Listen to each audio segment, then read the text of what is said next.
అందరికీ నమస్తే అండి. అరుణ్ శివ @యూట్యూబ్ ఛానల్కి స్వాగతం. నేను మీ కేఎస్ వరప్రసాద్ను.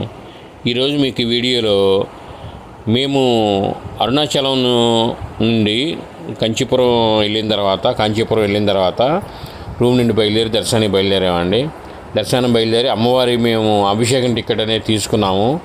ఇక్కడ అభిషేకం టికెట్ అనేది ఆన్లైన్లో ఉంటుందండి. అక్కడ అవైలబిలిటీ లేదు. మాకు వెళ్ళినప్పుడు మేము ఆన్లైన్లో కాకుండా అక్కడ తెలిసిన పంతులు గారి ద్వారా టికెట్ తీసుకొని మేము అభిషేకానికి వెళ్ళాము. ఉదయం 5:30 కల్లా అక్కడికి వెళ్ళి మనం లైన్లో ఉంటే మనకు 6:30 ఆ ప్రాంతంలో లోపల పంపిస్తారు. సుమారు ఒక గంటన్నర సేపు పైనే మనకు పడుతుంది. పిల్లల్ని మనం జాగ్రత్తగా చూసుకుని వెళ్ళాలి. ఒక టికెట్ మీద ఇద్దరిని పంపిస్తారండి. ఫ్యామిలీస్ ఇద్దరిని పంపిస్తారు. ఎక్స్ట్రా ఉన్న వాళ్ళని ఆ మండపంలో కూర్చోబెడతారు. తర్వాత మనకి జాయిన్ చేస్తారు దర్శనం చూడడానికి. అలాగే ఎక్స్ట్రా అంటే ఒకళ్ళిద్దరు అండి, మరి ఎక్కువ మందిని పంపించరు.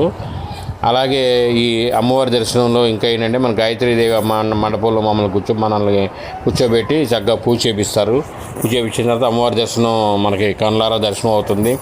దర్శనం అయిన తర్వాత మనం చక్కగా బయటకు వస్తాము. మిగిలిన దేవాలయాల లోపల ఉన్నాయి చూసుకొని బయటకు వచ్చిన తర్వాత వారు మనకి ఒక సంచిలో ప్రసాదమును, అభిషేకం, తీర్థాలు, మన బొట్టు పెట్టుకోవడానికి గంధం అవన్నీ ఇచ్చి మనకి ప్రసాదం కూడా ఇస్తారు. తర్వాత వారు ఏం చేస్తారంటే అమ్మవారు ధరించిన మాలలు ఉంటాయి కదండి, అవి చేసిన వ్యక్తికి మెడలో వేసి పంపిస్తారు. ఆ దండతో మనం బయటకు వస్తాము. మనం అమ్మవారికి పూజ చేసి మనం ధన్యులు అవుతాం. అక్కడితో కంచి కామాక్షిదేవి అమ్మవారి మన పూజ అనేది కంప్లీట్ అవుతుంది.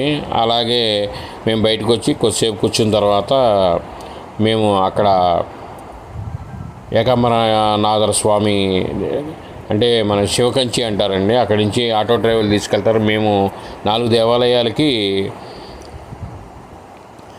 కలిపి 800 రూపాయలకి మాట్లాడుకున్నాం నలుగురికి. మేము అది విష్ణుకంచి, శివకంచి, అంటే మనకి విష్ణుకంచిలోనే బంగారు బలి కూడా ఉంటుందండి. అలాగే మన చిత్రగుప్తుడు స్వామివారి ఆలయము, నెక్స్ట్ వామనమూర్తి ఆలయం అంటారండి, పెరుమాళ్ళ ఆలయం అంటారు. అదే అవన్నీ మనకి విడిగా వెళ్ళామండి. దర్శనం ముందు రోజు వెళ్ళాము అవన్నీ. అలా మేము అక్కడి నుంచి ఇక్కడ అమ్మవారి దగ్గర పూజ ప్రశాంతంగా చేసుకున్నాం. విడిగా మీరు ఇలా పూజ చేయించుకోదలుచుకున్న వారు మీరు డైరెక్ట్గా 50 రూపాయల దర్శనం ఉంటుందండి. 50 రూపాయల దర్శనం ఉచిత దర్శనం ఉంటుంది. మీరు వెళ్ళిపోవచ్చు. కాకపోతే 2-3 అవర్స్ పడుతుంది. అవకాశం ఉన్నవారు వెళ్ళొచ్చు అలా కూడా. అలా మేము అమ్మవారి దర్శనం అనేది ఎంతో దిగ్విజయంగా పూర్తి చేసుకున్నాము. నెక్స్ట్ మీరు చూస్తున్నది అయ్యవారి టెంపుల్ అండి. మేము అక్కడి నుంచి అయ్యవారి టెంపుల్కి వెళ్ళాము.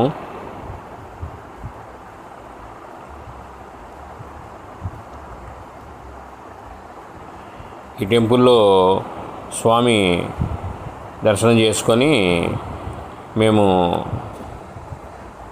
అంటే అభిషేకం ఏం చేయించలేదండి, మామూలు దర్శనం చేసుకొని మేము సాయంత్రం పూట వెళ్ళామండి. స్వామిని చూసుకొని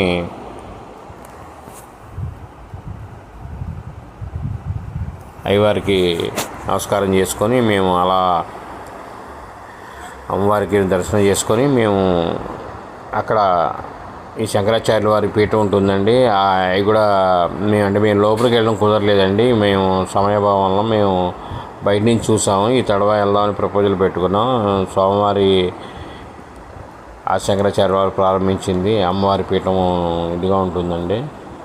అలాగే మేము మెల్లగా రైల్వే స్టేషన్ చేరుకున్నామండి. ఇది మీరు చూస్తున్నది కంచి రైల్వే స్టేషను. ఆ కంచి రైల్వే స్టేషన్ నుంచి మేము విజయవాడ చేరుకున్నాము. ఈ వీడియో మీరు పూర్తిగా చూసిన ధన్యవాదాలు. మీరు చూసే ప్రతి వ్యూ అనేది మాకు కలుస్తుందండి. మీరు సబ్స్క్రైబ్ చేసుకోండి, నలుగురితో సబ్స్క్రైబ్ చేయించండి. మన ఛానల్ ఇది.